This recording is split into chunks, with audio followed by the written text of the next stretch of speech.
Olá, bem-vindo ao ExpertCast, o podcast destinado à inovação em saúde. Eu sou Gustavo Meirelles, médico radiologista, fundador da comunidade de inovação em saúde e vice-presidente médico da AFIA. É um prazer tê-lo aqui conosco para mais um episódio do ExpertCast.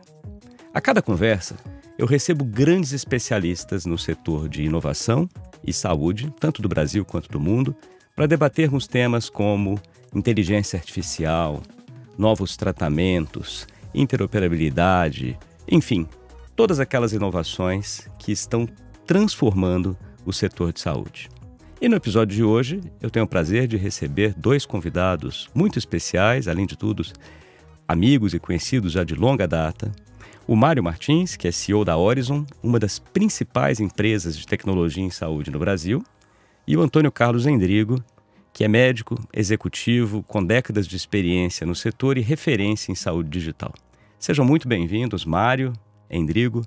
Grande prazer tê-los aqui. A gente se falou já em off algumas vezes sobre outros episódios do ExpertCast e muito sobre inovação na saúde. Vocês dois também participantes assíduos ali da comunidade de inovação. Então, estou muito contente de tê-los aqui hoje no ExpertCast. Prazer é meu.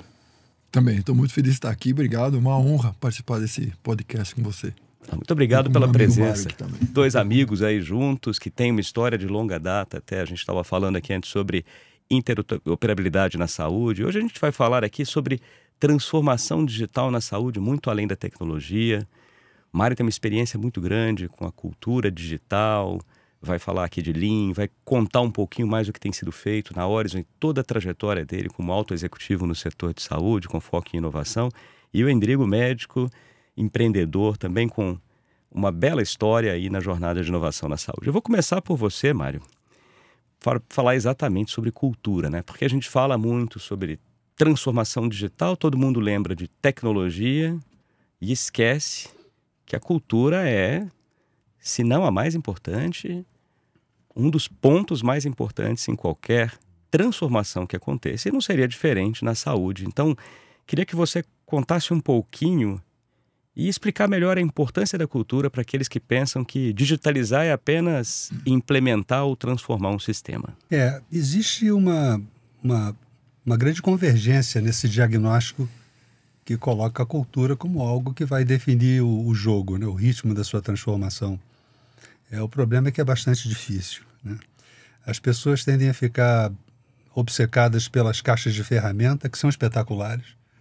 Então, enfim, hoje em dia você só fala de agente de IA, né? Semana passada você estava falando em IA, né? Há um tempo atrás você estava falando em blockchain. Então é normal que as pessoas fiquem fascinadas com as ferramentas em si.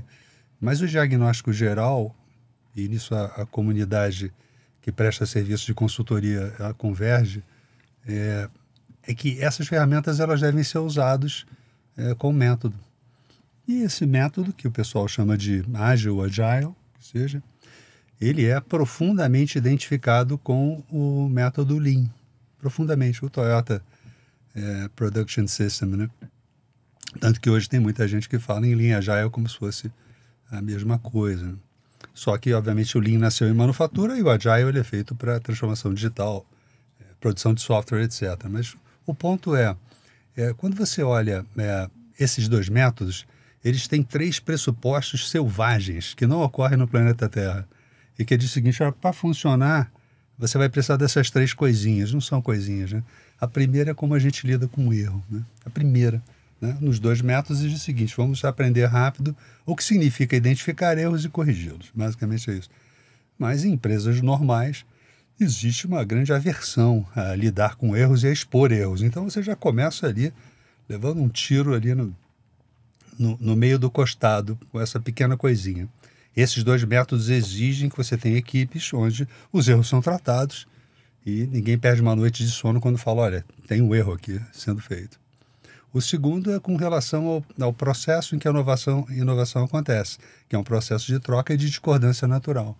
Ou seja, a capacidade de discordar de uma patente superior, ela é absolutamente fundamental para esses dois métodos. E empresas aqui, pelo menos aqui no sul do planeta, né, no hemisfério sul, não é uma coisa é normal você discordar de uma patente. Em culturas asiáticas, menos ainda. Então, é um segundo pressuposto selvagem, que é, pô, legal, tem várias pessoas aqui com várias competências e vamos trocar ideia. Quando o chefe fala alguma coisa que não faz sentido, alguém tem que, com alguma elegância, falar, chefe, essa é uma ideia à frente do seu tempo, né? E tocar em frente. Essa é a segunda. E a terceira é a colaboração, que é fundamental. Virou quase que um jargão. Mas colaboração, basicamente, é alguém te pedir um negócio rápido e você não perguntar quem foi o vice-presidente que está exigindo isso, que é uma coisa absolutamente normal. Então, repara que tem 3 pressupostos básicos para esses métodos operarem, que eles acontecem muito pouco. A prova cabal que isso é uma raridade é que o Lean, né, que é a base filosófica do ágil, ele dá certo em 2% dos casos onde ele é testado. Isso é um dado que me veio pelo Instituto Honsha, que, na minha opinião, é um dos melhores institutos Lean do mundo, é o que presta serviço para a Horizon. E eles falam, olha, em 98% dos casos as pessoas querem ser Lean, mas não conseguem. Assim como em 98% dos casos as pessoas querem ser maratonistas como você, né, e não conseguem. Então a questão não é querer. Então, fazendo um amarrado, essa questão cultural ela fracassa porque ela exige que grupos de pessoas elas têm esses 3 comportamentos que são absolutamente saudáveis, mas as coisas saudáveis implicam escolhas muito duras. E a escolha mais dura de todas é do próprio CEO, o próprio executivo, que ele tem que ser o que ele fala. E é por aí. Então, fechando, essa é a questão. Por que a cultura é tão importante? Porque esses 3 comportamentos, estou sendo reducionista, mas esses 3, fundamentalmente, eles levam uma empresa ou um grupo para um outro patamar de capacidade de reação, de capacidade de atração, de fixação de pessoas, né? É por aí. Muito bom, Mário. Eu só estou na dúvida aqui da questão do maratonista, né? Porque eu não sei se recomendo, a gente estava falando isso antes também, não sei se as pessoas querem ser, não recomendo para todos, mas tem esse ponto mesmo, né? Não adianta. Eu estava lendo até uma entrevista do Drauzio, hoje pela manhã. Drauzio já fez 25 maratonas, começou a correr aos 50 anos, porque... por essa entrevista que eu li dele hoje, ele dizendo que um amigo falou assim, poxa, Drauzio, você está chegando aí ó, na fase, começou a descendente, você vai ter que dosar PSA e tal, e ele, acho que eu vou, e começou a correr aos 50 anos, já fez 25 maratonas, já conquistou a mandala, né, que é quando você faz as 6 majors, e ele dizendo que, puxa, a maratona... se você for pensar bem, é melhor não fazer, né? Porque... é com índice, né? Não é só fazer pois os 42 quilômetros. Então, este ponto. Mas aí, o que ele fala, por que ele gosta da maratona, e por que eu acho que foi um belo exemplo que você trouxe aqui. Porque não adianta você falar, eu vou fazer a maratona do Rio agora, mês que vem, vou lá e vou correr. Talvez você consiga chegar no final, completar, mas... diríamos que é difícil, né? Exige um preparo, exige dedicação, exige consistência...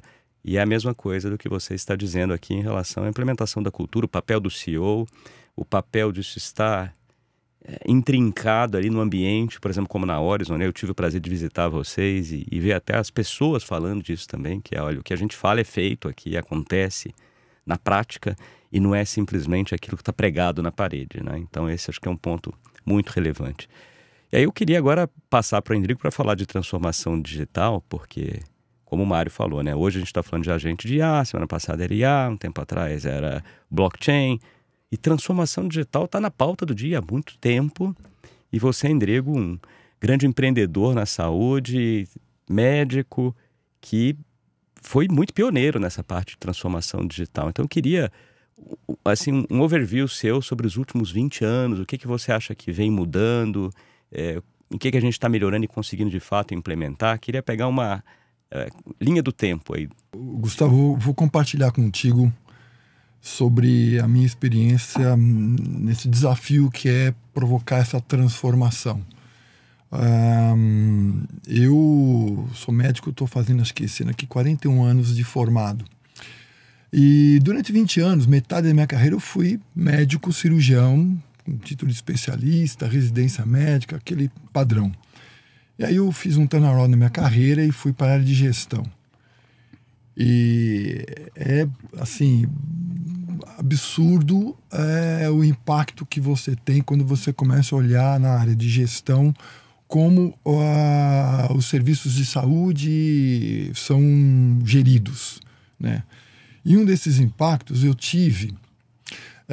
eu trabalhei no Unibanco Saúde, não existe, mas hoje o Unibanco Saúde virou Gama. Mas eu trabalhei no Nacional Saúde foi para o Unibanco Saúde, e o Unibanco foi um dos bancos pioneiros em automação bancária. Então, quando você começou, antigamente fazia muito cheque e processava-se cheque, né? Você tem que pagar o cheque. A pessoa assina, alguém tem que conferir aquela assinatura, e antigamente era conferido mesmo, né? É igual lá olhar a assinatura.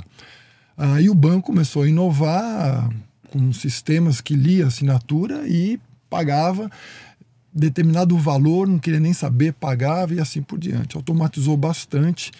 E ele começou com o Unibanco 30 horas. Não estou fazendo aqui propaganda do Unibanco, mas eu vou chegar já na área de saúde. Porque eu fui funcionário do grupo na seguradora. E na seguradora eu era responsável, eu era diretor por duas áreas, que era a área que contrata, credenciava prestadores, e a área que paga, processava contas, ficava embaixo de mim. E quando a gente mensurou quanto que a gente pagava, quanto custava o pagamento do processo de uma consulta médica, a gente chegou ao cálculo que era mais caro o custo de pagar a consulta do que o preço que a operadora pagava para o médico. É muito manual, Mário. Uma coisa absurda, né? E foi aí que eu comecei a ficar cada vez mais incomodado com a quantidade de papéis que tem dentro de uma operadora, que ainda hoje tem. O Mário é vítima desse modelo, ainda é vítima hoje, com toda essa tecnologia que está aí. Bom, aí eu fui no banco pegar um pouco dessa tecnologia, né, tentar absorver, pegar essa... banco, paga para mim as consultas que chegam, usando lá a tecnologia dele de processamento de cheque, que era basicamente a mesma coisa. Era basicamente a mesma coisa. Mas não consegui, não foi possível, e a operadora continuava a pagar mais caro do que o valor da consulta para processar. Absurdo. Bom, aí depois veio o TIS, né?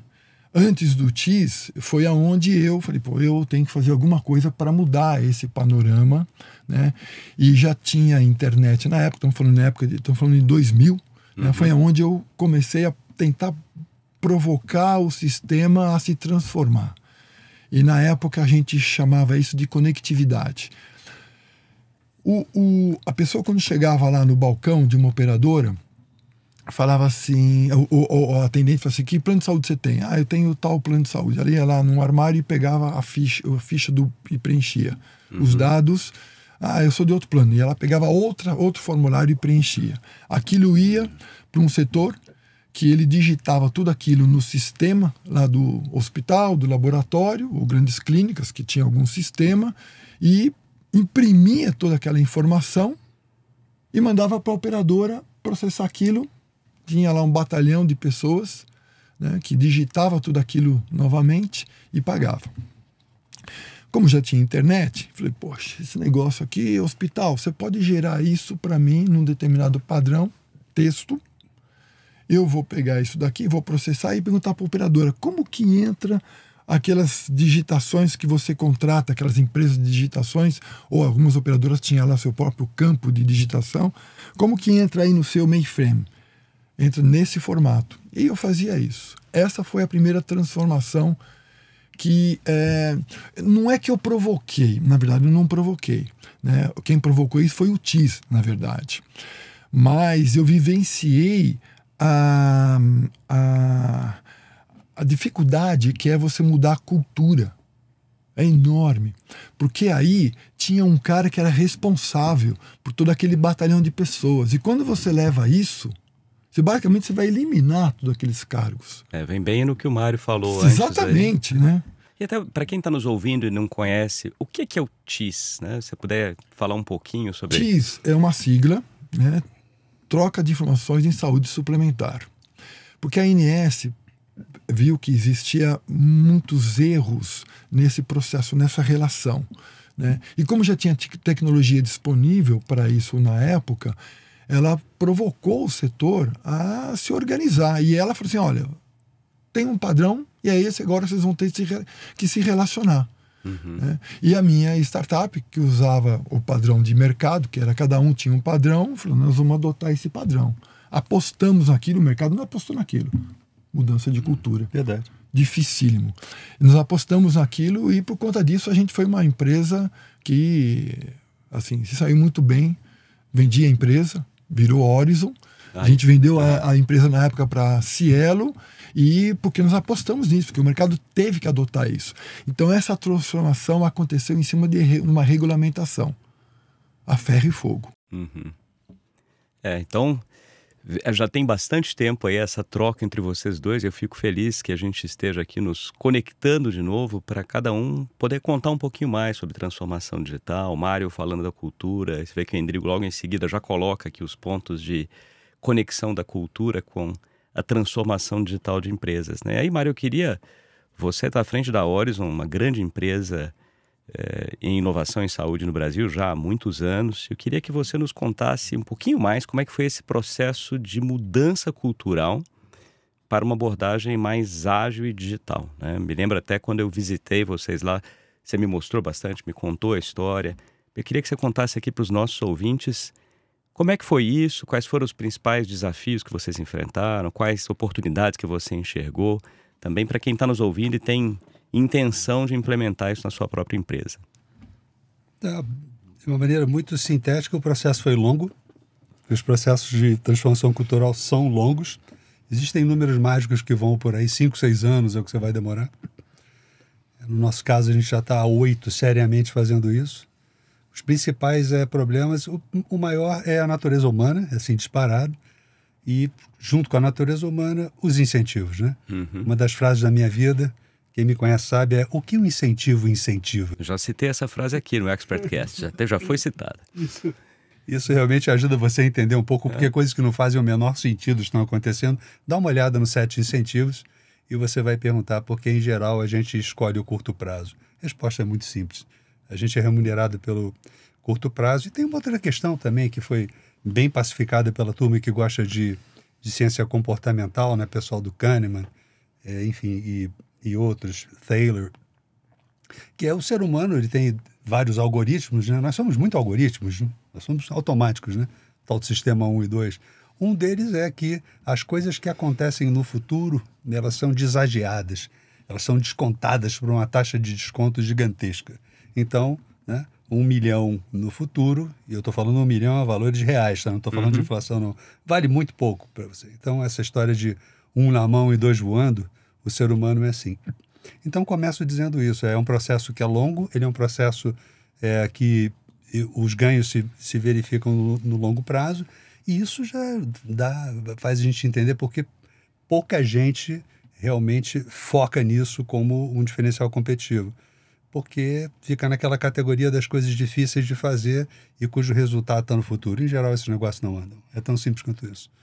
Mas a trajetória, então, eu tive ali a sorte, o luxo de ter um board, enfim, acionistas que entenderam essas questões e nos deram liberdade para caminhar, e nós caminhamos.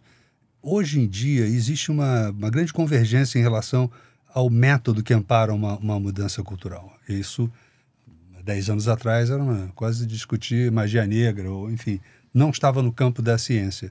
Hoje, qualquer faculdade, qualquer MBA, tem entre suas classes mais poderosas ou frequentadas a ciência de formação de hábitos.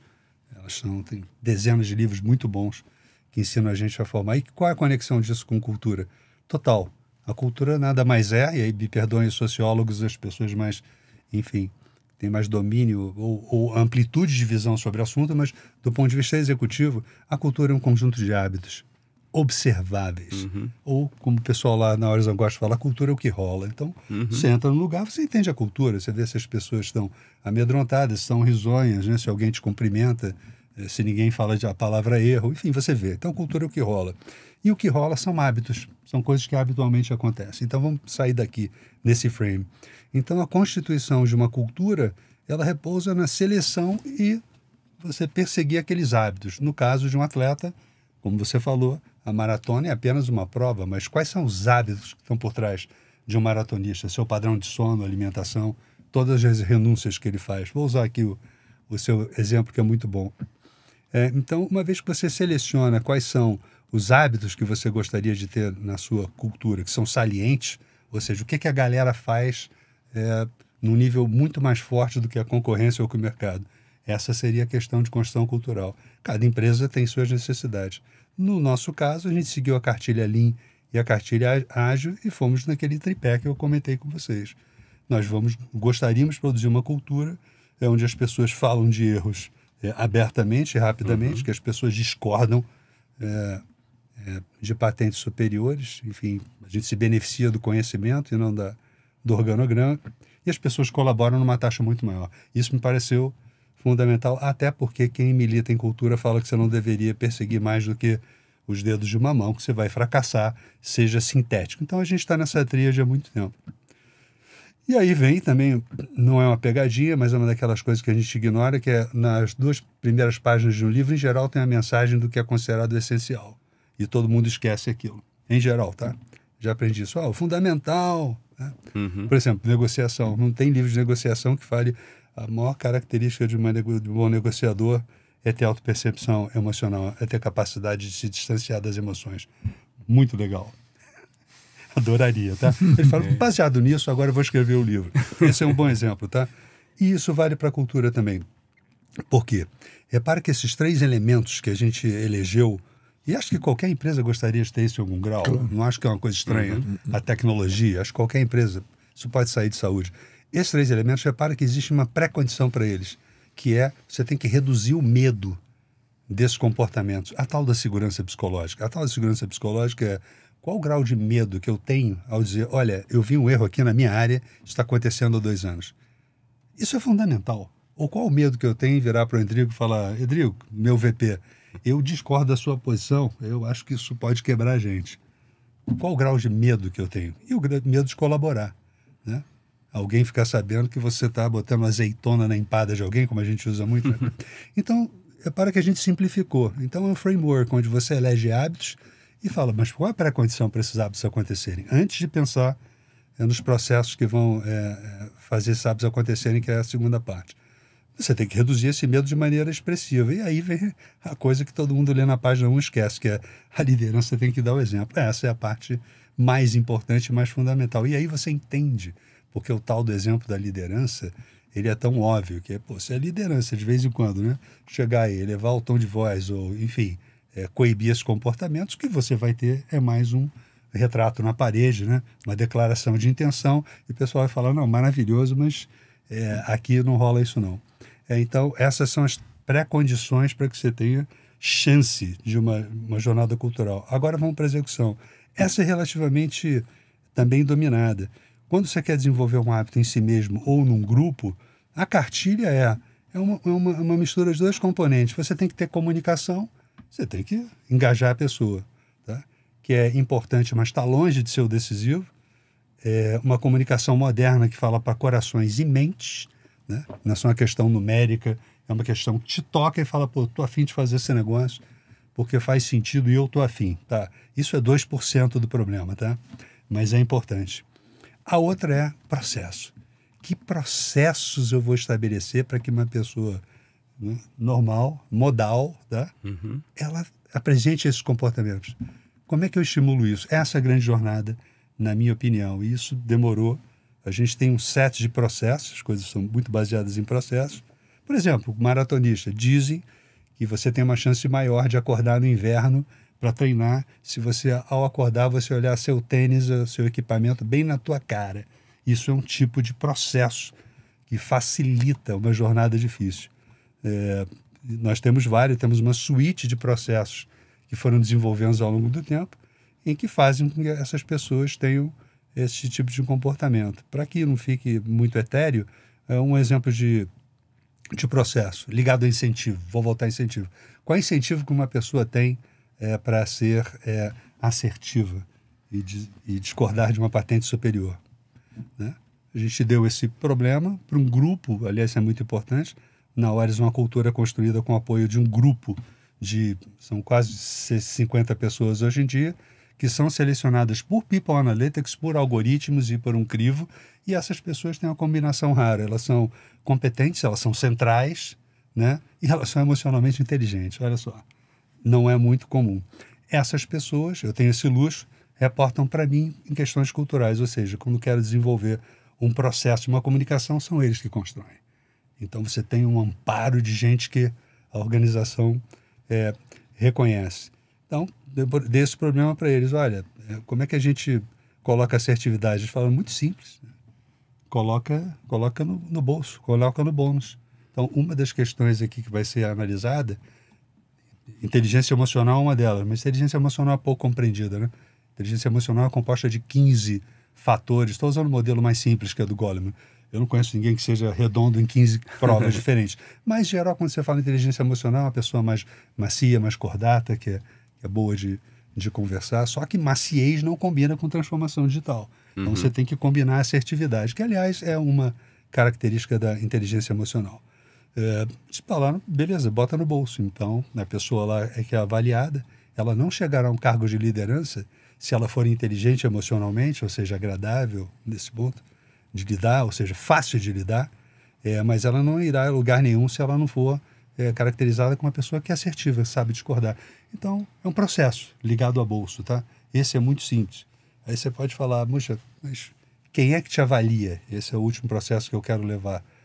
Porque incentivo é muito importante. Numa avaliação de performance, normalmente um gestor avalia um colaborador. E eu venho com a minha nota, você vem com a sua, e a gente meio que... Não, acho que eu sou 5, você acha que eu sou 4, né? Se você pensar bem, isso é profundamente injusto, porque qual é a chance que eu tenho de entender como é que esse colaborador se relaciona com a rede de relacionamentos dele? Um gestor médio na Horizon se relaciona dioturnamente com 22, 23 pessoas. Não tem como saber isso. Então, outra coisa que os polinizadores e polinizadoras bolaram. O nosso sistema de avaliação agora tem uma terceira nota, que é uma nota de uma rede de colaboração. Então, na Horizon, é aquela coisa, sorria, você está sendo olhado pelo seu cliente interno que vai te avaliar. Né? Isso funciona, porque a gente teve casos no começo que a gente introduziu que havia uma grande dispersão entre o que o gestor achava e essa rede de colaboração. Não é 360, tá? 360 é uma espécie de extinção, porque o 360 ele não coloca as pessoas que deveriam te julgar. Mas isso não é uma rede de precisão, isso dá trabalho, obviamente. Cada gestor tem sua rede de precisão, que é mapeada por People Analytics, isso é mutável, e 25 pessoas, em média, dizem, Gustavo, no quesito colaboração, eu te dou essa nota. Então, você tem um projeto. Então, como você percebe, ao longo do tempo, você vai desenvolvendo esses processos que vão facilitando que esses hábitos aconteçam. Então, é uma jornada, mas é uma jornada de contribuição, de constituição de processos fundamental e de comunicação. Essa é a jornada. Leva tempo, mas posso dizer que quando você consegue essas coisas em alto grau, a vida fica muito mais fácil. Temos de resiliência, capacidade de reação, atração, retenção de pessoas, mas os benefícios vêm no longo prazo. Poxa, ótimos recados aqui. A gente vai lembrar a cultura e aquilo que rola, né? É isso aí mesmo. Você vai chegar no local e falar assim, puxa, aqui, cultura tóxica ou não, cultura não tóxica, ou, me senti bem, não me senti bem. E às vezes é algo quase imediato, né, de percepção. Você estava contando isso e nós dois que trocamos dicas de leituras com uma certa frequência, eu lembrei do livro O Poder do Hábito. Estava folheando ele ontem à noite, inclusive, olha que coincidência, né? Porque nós somos seres formados a partir de hábitos, né? Então, esse é um ponto bem relevante. Segundo o que me disseram recentemente também, um amigo estava me contando que daqueles animais, ao longo de toda a história, que foram conseguindo sobreviver melhor, destacam-se os animais muito sociais, os que fazem, como você também citou, redes e conseguem construir colaboração. Os animais ali muito isolados, muitos deles foram extintos, mas aqueles outros como abelhas, formigas, que são animais sociais, né? Assim como nós, humanos também, somos, no geral, um animal social. Acho que a cultura tem muita relação com isso. Eu vou voltar para o Endrigo agora, para a gente fechar essa nossa primeira parte, porque o Endrigo, nós temos até uma semelhança, né? Os dois aqui trabalharam durante muitos anos como médicos e depois foram para empreendedorismo, inovação, vida executiva. E eu queria que você, para aquele médico, para aquela médica que está nos ouvindo aqui, falasse um pouquinho mais suas dicas de como é que ele ou ela podem deixar de ser simplesmente um usuário de sistemas para conseguir ser protagonistas dessa transformação digital na saúde. É uma mudança, eu acho que tem que ter um certo perfil para isso, Gustavo. Não é tão simples, viu? Meus colegas de turma, a grande maioria, obviamente, ainda está trabalhando como médico assistencialista, né? Consultório, hospital e tudo mais. E poucos foram para o caminho que eu tomei. Entretanto, eu vejo que essas novas gerações agora, nem tanto. Olha, eu não acho que não tem nenhum estudo que mostre o percentual de médicos que fizeram faculdade e foram para a gestão logo de cara. Eu participei eu fui um dos fundadores da Mevo, e lá eu tive esse contato com médicos que já dentro da faculdade começaram a frequentar experiências lá na Mevo. Né? Duas pessoas, incrível, o Bruno Morato e a Carol. O Bruno era da USP. E o Bruno teve uma carreira interessantíssima, porque tem um programa, que eu não lembro o nome dele agora, que você passa 6 meses numa empresa grande, depois 6 em outra, depois 6 em outra. Ele passou na McKinsey, na Ambev e não lembro a terceira empresa. 6 meses. E hoje o Bruno está em Stanford. Nunca tocou em paciente, a não ser quando estava na faculdade. E a Carol, coisa parecida. E hoje não está nem na área de saúde, né? Mas a formação médica ela é muito importante para muitas carreiras. Estou falando isso até para que alguns médicos que queiram o conhecimento médico, a habilidade do médico, o esforço que o médico faz. O médico é um curioso, ele tem que ser curioso, né? E essa curiosidade do médico ela é muito importante em muitas outras carreiras, né, que pode ser aproveitada. Então, o médico, assim, abrir um pouco a mente e não pensar só em paciente. Lógico, tem aquele que tem o dom, como eu falei. Ele quer entrar no consultório de manhã, fazer cirurgia, centro cirúrgico e tal, mas o conhecimento dele técnico pode ser muito importante, como você, por exemplo, está aí um baita de um projeto na AFIA, sensacional. Se alguém me pergunta, poxa, mas você é médico? Não tem mais paciente? Não. E se voltasse atrás? Eu faria medicina novamente. Sou muito satisfeito com o meu conhecimento. Aliás, ainda hoje eu gosto de pegar... Esses dias eu estava estudando obesidade. O processo inflamatório que tem na obesidade. Curiosidade. E comecei a estudar e ler um monte de coisa e ainda estou no caminho. Estou estudando ainda. Entendeu? Mas... o que agrega a obesidade hoje na minha atividade?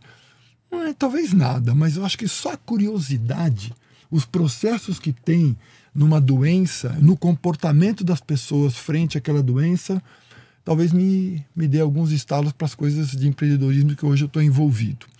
Então a mensagem, médicos e médicas, hoje mais médicas do que médicos, sabe? Abre um pouco a cabeça, né? O caminho hoje na questão assistencial está muito difícil. Eu tenho a namorada de um sobrinho meu, se formou, não conseguiu entrar numa residência médica, né? É uma pessoa muito responsável e está com uma baita dificuldade. Assim, 6 anos de faculdade, Mário, não consegue atender pessoas. Atende, mas não é fácil.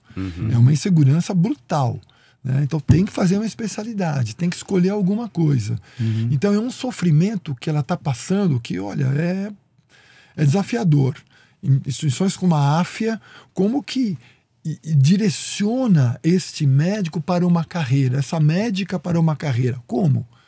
Porque não tem tantas vagas de residência médica, o título de especialista não é fácil fazer. E depois disso tudo, vai trabalhar aonde? A gente sabe que vai trabalhar ou num cargo público, tem que prestar um concurso público, não tem todo dia um concurso público aí.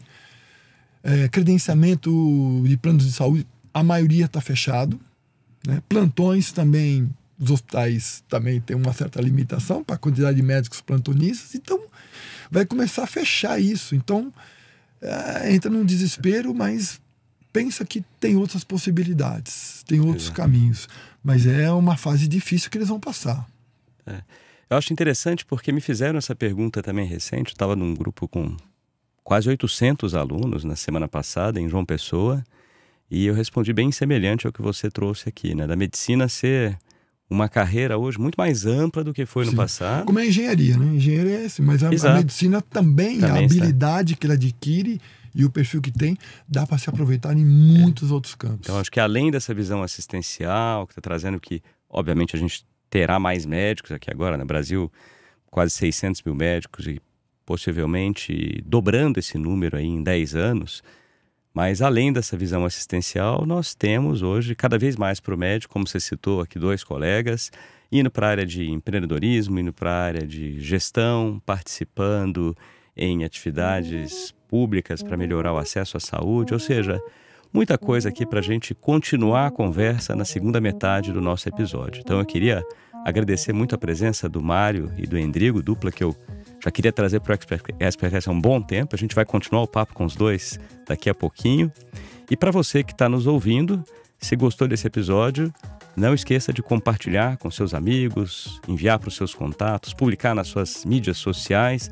É assim que nós conseguimos levar informação de qualidade para um número maior ainda de pessoas. E também, se gosta de inovação na saúde, não deixe de participar da comunidade Inovação em Saúde. Nossos grupos são gratuitos, abertos. Acesse www.inovaçãosaude.com e lá você terá os links tanto para a nossa página no LinkedIn quanto para o grupo no WhatsApp. Muito obrigado pela companhia e até o próximo episódio.